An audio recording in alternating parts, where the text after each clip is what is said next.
SGPC ਦੀਆਂ ਚੋਣਾਂ ਦੀ ਤਿਆਰੀਆਂ ਸ਼ੁਰੂ ਹੋ ਚੁੱਕੀਆਂ, ਬਾਦਲਾਂ ਦੇ ਸੰਗ ਸੁੱਕ ਗਏ। ਹਾਂ ਬਿਲਕੁਲ ਪ੍ਰਵੀਨ ਜੀ। ਜੀ।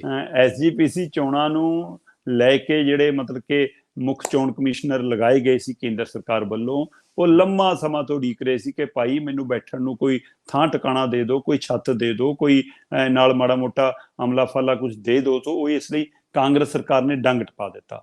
ਲੰਮੇ ਸਮੇਂ ਤੋਂ ਇਸੇ ਇੰਤਜ਼ਾਰ 'ਚ ਰਹੇ ਕਿ ਇਹ ਪਹਿਲ ਕਦਮੀ ਕੀਤੀ ਜਾਵੇ। ਸੋ ਹੁਣ ਉਹ ਪਹਿਲ ਕਦਮੀ ਹੋ ਗਈ ਹੈ। ਜਸਟਿਸ ਸੁਰਿੰਦਰ ਸਿੰਘ ਸਾਰੋ ਹੋਰਾਂ ਨੂੰ ਕੇਂਦਰ ਨੇ ਜਿਹੜੀਆਂ ਸਾਡੀਆਂ ਸ਼੍ਰੋਮਣੀ ਗੁਰਦੁਆਰਾ ਪ੍ਰਬੰਧਕ ਕਮੇਟੀ ਦੀਆਂ ਚੋਣਾਂ ਨੇ ਉਹਦੇ ਲਈ ਮੁੱਖ ਚੋਣ ਕਮਿਸ਼ਨ ਵਜੋਂ ਨਿਯੁਕਤ ਕੀਤਾ ਸੀਗਾ। ਤੇ ਉਹ ਨਿਯੁਕਤੀ ਤੋਂ ਬਾਅਦ ਲੰਮਾ ਪ੍ਰੋਸੈਸ ਹੁੰਦਾ ਹੈ, ਵੋਟਰ ਲਿਸਟਾਂ ਦੀ ਸੁਧਾਈ, ਨਵੀਆਂ ਵੋਟਰ ਲਿਸਟਾਂ ਦਾ ਬਣਨਾ, ਫਿਰ ਉਹਦੇ ਲਈ ਉਹ ਸਾਰੀ ਰੂਪਰੇਖਾ ਤਿਆਰ ਹੋਣਾ, ਫਿਰ ਚੋਣਾਂ ਕਿਵੇਂ ਹੋਣੀਆਂ, ਉਹਦੇ ਲਈ ਉਹ ਲੰਮਾ ਸਮਾਂ ਚਾਹੀਦਾ। ਉਹਦੇ ਲਈ ਇੱਕ ਮਾਹੌਲ ਚਾਹੀਦਾ ਸੀ। ਉਹ ਲਗਾਤਾਰ ਕੈਪਟਨ ਸਰਕਾਰ, ਚੰਨੀ ਸਰਕਾਰ ਦੇ ਸਮੇਂ ਉਹ ਮੰਗ ਕਰਦੇ ਰਹੇ, ਕੇਂਦਰ ਵੱਲੋਂ ਵੀ ਕਿੰਨੀ ਵਾਰ ਦਿਸ਼ਾ ਨਿਰਦੇਸ਼ ਆਏ, ਪਰ ਉਹਨੂੰ ਥਾਂ ਟਿਕਾਣਾ ਦਿੱਤਾ। ਹੁਣ ਆਮ ਆਦਮੀ ਪਾਰਟੀ ਨੇ ਬਕਾਇਦਾ ਤੌਰ ਦੇ ਉੱਤੇ ਸਾਰੋ ਸਾਹਿਬ ਹੋਰਾਂ ਨੂੰ, ਜਸਟਿਸ ਸੁਰਿੰਦਰ ਸਿੰਘ ਸਾਰੋ ਹੋਰਾਂ ਨੂੰ ਸੈਕਟਰ 17 ਚੰਡੀਗੜ੍ਹ ਦੇ ਵਿੱਚ ਦਫ਼ਤਰ ਦੇ ਦਿੱਤਾ। ਉਹਨਾਂ ਦੇ ਨਾਲ ਉਹਨਾਂ ਨੂੰ ਸਕੱਤਰ ਦੇ ਦਿੱਤੇ ਨੇ, ਹੋਰ 2-3 ਮੁਲਾਜ਼ਮ ਦਿੱਤੇ ਗਏ ਨੇ ਨਾਲ, ਤੇ ਨਾਲ ਹੀ ਉਹਨਾਂ ਨੂੰ ਮਤਲਬ ਕਿ ਉੱਥੇ ਬੈਠਣ ਦੇ ਲਈ ਸਾਰਾ ਪ੍ਰਬੰਧ ਕਰ ਦਿੱਤਾ ਗਿਆ। ਸੋ ਹੁਣ ਉਹਨਾਂ ਨੇ ਕਾਰਵਾਈ ਅੱਗੇ ਵਧਾਈ ਹੈ।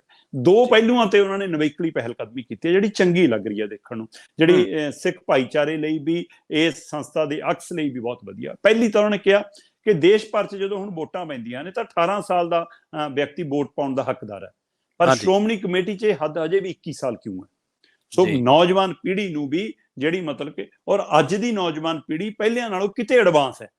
ਉਹ ਬੱਚੇ ਪਹਿਲਾਂ ਨਾਲੋਂ ਕਿਤੇ ਜ਼ਿਆਦਾ ਸਮੇਂ ਤੋਂ ਪਹਿਲਾਂ ਸਿਆਣੇ ਹੋ ਰਹੇ ਨੇ।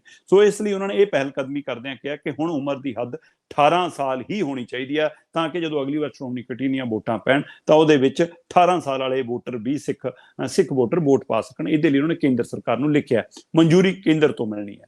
ਦੂਸਰਾ, ਉਹਨਾਂ ਨੇ ਇਸ ਹਵਾਲੇ ਨਾਲ ਵੀ ਮਤਲਬ ਕਿ ਮੰਗ ਰੱਖੀ ਹੈ ਕਿ ਸੁਪਰੀਮ ਕੋਰਟ ਦੀ ਹਦਾਇਤ ਹੈ, ਸੁਪਰੀਮ ਕੋਰਟ ਦੀ ਹਦਾਇਤ ਆਮ ਚੋਣਾਂ ਨੂੰ ਲੈ ਕੇ ਹੈ ਕਿ ਕੋਈ ਵੀ ਭਾਰਤ ਦੇ ਵਿੱਚ ਚੋਣਾਂ ਹੁੰਦੀਆਂ, ਲੋਕ ਸਭਾ ਦੀਆਂ ਚੋਣਾਂ ਹੋਣ, ਵਿਧਾਨ ਸਭਾ ਦੀਆਂ ਚੋਣਾਂ ਹੋਣ, ਨਗਰ ਨਿਗਮ ਦੀਆਂ ਚੋਣਾਂ ਹੋਣ, ਸੋ ਜਿਹੜੀਆਂ ਚੋਣ ਪ੍ਰੋਸੈਸ ਹੈ ਉਹਦੇ ਵਿੱਚ ਅਪਰਾਧਕ ਪਿਛੋਕੜ ਵਾਲਾ ਵਿਅਕਤੀ ਚੋਣ ਨਹੀਂ ਲੜ ਸਕਦਾ। ਸੋ ਉਸ ਨੂੰ ਕਿ ਉਹਦੀ ਜਾਣਕਾਰੀ ਪੂਰੀ ਦੇਣੀ ਜ਼ਰੂਰੀ ਹੁੰਦੀ ਹੈ।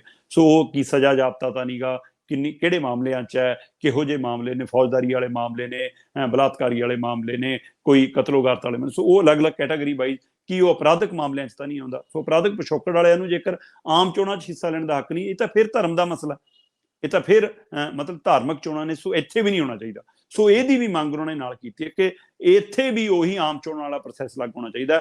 ਜਿਹੜੇ ਵੀ ਅਪਰਾਧਕ ਪਿਛੋਕੜ ਵਾਲੇ ਬੰਦੇ ਹੋਣ ਉਹ ਸ਼੍ਰੋਮਣੀ ਕਮੇਟੀ ਦੀਆਂ ਚੋਣਾਂ ਨਾ ਲੜ ਸਕਣ। ਇਹ ਦੋ ਮੰਗ ਉਹਨਾਂ ਨੇ ਕੇਂਦਰ ਮੂਹਰੇ ਰੱਖੀਆਂ ਨੇ, ਔਰ ਇਹ ਮੰਗ ਜਦੋਂ ਤੱਕ ਮਤਲਬ ਕਿ ਪੂਰੀਆਂ ਹੋ ਕੇ ਆਉਣਗੀਆਂ ਤਦ ਤੱਕ ਉਹ ਆਪਣੀ ਕਾਗਜ਼ੀ ਕਾਰਵਾਈ ਸ਼ੁਰੂ ਕਰ ਚੁੱਕੇ ਨੇ, ਵੋਟਾਂ ਬਣਾਉਣ ਦੇ ਲਈ ਸਾਰਾ ਕੁਝ। ਸੋ ਉਹ ਪ੍ਰੋਸੈਸ ਚੱਲ ਰਿਹਾ ਤੇ ਇਹਦੇ ਨਾਲ ਅਕਾਲੀ ਦਲ ਨੂੰ ਸਭ ਤੋਂ ਵੱਧ ਫਿਕਰ ਹੈ, ਕਿਉਂਕਿ ਲੰਮਾ ਸਮਾਂ ਸ਼੍ਰੋਮਣੀ ਗੁਰਦੁਆਰਾ ਪ੍ਰਬੰਧਕ ਕਮੇਟੀ ਦੇ ਉੱਤੇ ਜੇਕਰ ਕਿਸੇ ਧਿਰ ਨੇ ਕਬਜ਼ਾ ਰੱਖਿਆ, ਮਤਲਬ ਕਿ ਤੁਸੀਂ ਜਿਵੇਂ ਮਹੰਤਾਂ ਤੋਂ ਵੱਧ ਜੇ ਕਿਸੇ ਲੰਮਾ ਸਮਾਂ ਕਬਜ਼ਾ ਰਿਹਾ ਤਾਂ ਬਾਦਲਾਂ ਦਾ ਰਿਹਾ। ਸੋ ਉਹ ਹੁਣ ਲੋਕ, ਸਿੱਖ ਭਾਈਚਾਰੇ ਦੇ ਨੁਮਾਇੰਦੇ ਵੀ ਇਸ ਗੱਲ ਨੂੰ ਲੈ ਕੇ ਕਈ ਮਸਲਿਆਂ 'ਚ ਫਿਕਰਮੰਦੀ ਕਰਦੇ ਰਹੇ ਨੇ ਕਿ ਕੁਝ ਮਸਲਿਆਂ ਦੇ ਵਿੱਚ ਇਹ ਉਸੇ ਰਾਹਾਂ ਤੇ ਪੈਣ ਲੱਗ ਗਏ ਨੇ। ਸੋ ਉਸ ਦੀ ਫਿਕਰਮੰਦੀ 'ਚੋਂ ਲੈ ਕੇ ਕੁਝ ਧਿਰਾਂ, ਖਾਸ ਕਰਕੇ ਜਥੇਦਾਰ ਭਾਈ ਰਣਜੀਤ ਸਿੰਘ ਹੋਰੀ ਹੁਣ ਇਹ ਨਵੇਕਲੀ ਪਹਿਲ ਕਦਮੀ ਕਰ ਰਹੇ ਨੇ ਕਿ ਭਾਈ ਜਿਹੜਾ ਬੰਦਾ ਐਸਜੀਪੀਸੀ ਚੋਣ ਲੜੇ ਉਹ ਰਾਜਨੀਤਿਕ ਚੋਣ ਨਾ ਲੜੇ।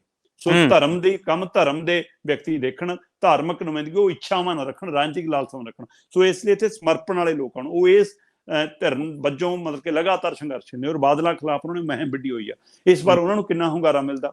ਬਾਦਲਾਂ ਨੂੰ ਇਹ ਵੀ ਡਰ ਲੱਗ ਰਿਹਾ ਕਿ ਚਾਹੇ ਕਿਸੇ ਨੂੰ ਹੁੰਗਾਰਾ ਮਿਲੇ ਜਾਂ ਨਾ ਮਿਲੇ, ਪਰ ਸਾਨੂੰ ਮਿਲਣ ਵਾਲਾ ਨਹੀਂ। ਉਹਨਾਂ ਨੂੰ ਡਰ ਲੱਗਦਾ ਕਿਉਂਕਿ ਸ਼੍ਰੋਮਣੀ ਕਮੇਟੀ ਦੇ ਅੰਦਰ ਜਿਹੜੇ ਮੁਲਾਜ਼ਮ ਨੇ ਉਹ ਵੀ, ਜਿਹੜੇ ਸ਼੍ਰੋਮਣੀ ਕਮੇਟੀ ਦੇ ਮੈਂਬਰ ਨੇ ਉਹ ਵੀ, ਜਿਹੜੇ ਵੋਟਰ ਨੇ ਉਹ ਵੀ ਕਾਫੀ ਹੱਦ ਤੱਕ ਅਕਾਲੀ ਦਲ ਤੋਂ ਦੂਰ ਹੋ ਚੁੱਕੇ ਨੇ, ਮਾਯੂਸ ਹੋ ਚੁੱਕੇ ਨੇ, ਮਾਨਸਿਕ ਤੌਰ ਤੇ ਉਹਨਾਂ ਤੋਂ ਟੁੱਟ ਚੁੱਕੇ ਨੇ ਕਿ ਤੁਹਾਡੇ ਰਾਜ 'ਚ ਬੇਅਦਬੀਆਂ ਦੇ ਕਾਂਡ ਹੋਣ, ਤੁਹਾਡੇ ਰਾਜ 'ਚ ਗੁਰੂ ਗ੍ਰੰਥ ਸਾਹਿਬ ਦੇ ਸਰੂਪ ਚੋਰੀ ਹੋਣ, ਤੁਹਾਡੇ ਰਾਜ ਦੇ ਵਿੱਚ ਗੋਲੀਆਂ ਚੱਲਣ, ਤੁਹਾਡੇ ਰਾਜ ਦੇ ਵਿੱਚ ਬਾਬੇ ਨੂੰ ਮਾਫੀ ਦਿੱਤੀ ਜਾਵੇ, ਤੁਹਾਡੇ ਰਾਜ 'ਚ ਜਥੇਦਾਰਾਂ ਨੂੰ ਤਲਬ ਕੀਤਾ ਜਾਵੇ ਮੁੱਖ ਮੰਤਰੀ ਵੱਲੋਂ। ਸੋ ਉਹ ਉਹਨਾਂ ਨੂੰ ਜਿਹੜੀਆਂ ਗੱਲਾਂ ਨੇ ਉਹ ਉਹਨਾਂ ਨੂੰ ਮਤਲਬ ਕਿ ਅੱਜ ਵੀ ਪੀੜ ਪਹੁੰਚਾਉਂਦੀਆਂ ਨੇ। ਸੋ ਇਸ ਲਈ ਆਹ ਅਕਾਲੀ ਦਲ ਨੂੰ ਸਭ ਤੋਂ ਵੱਡਾ ਡਰ ਲੱਗਦਾ ਕਿ ਜਿਹੜਾ ਸਾਨੂੰ ਮਤਲਬ ਕਿ ਇੱਕ ਗੁਰਦੁਆਰਾ ਕਮੇਟੀਆਂ ਦੇ ਹਵਾਲੇ ਨਾਲ ਸਾਡੇ ਕੋਲ ਇੱਕ ਤਾਕਤ ਆ, ਸ਼੍ਰੋਮਣੀ ਕਮੇਟੀ ਦੇ ਹਵਾਲੇ ਸਾਡੇ ਕੋਲ ਤਾਕਤ ਆ, ਜੇ ਉਹ ਵੀ ਖੁੱਸ ਗਈ, ਪਰ ਇਹਦਾ ਇਹ ਵੀ ਖਤਰਾ ਖੜਾ ਕਿ ਕਿਤੇ ਇਸ ਵਾਰ ਇਹਨਾਂ ਚੋਣਾਂ ਦਾ ਭਾਜਪਾਈ ਕਰਨ ਨਾ ਹੋ ਜਾਵੇ, ਇਹਨਾਂ ਚੋਣਾਂ ਦਾ ਕਿਤੇ ਕਾਂਗਰਸੀ ਕਰਨ ਨਾ ਹੋ ਜਾਵੇ, ਇਹਨਾਂ ਚੋਣਾਂ ਦਾ ਫਾਇਦਾ ਕਿਤੇ ਆਮ ਆਦਮੀ ਪਾਰਟੀ, ਲੋਕ ਨੁਮਾਇੰਦੇ ਜਿੱਤਣ।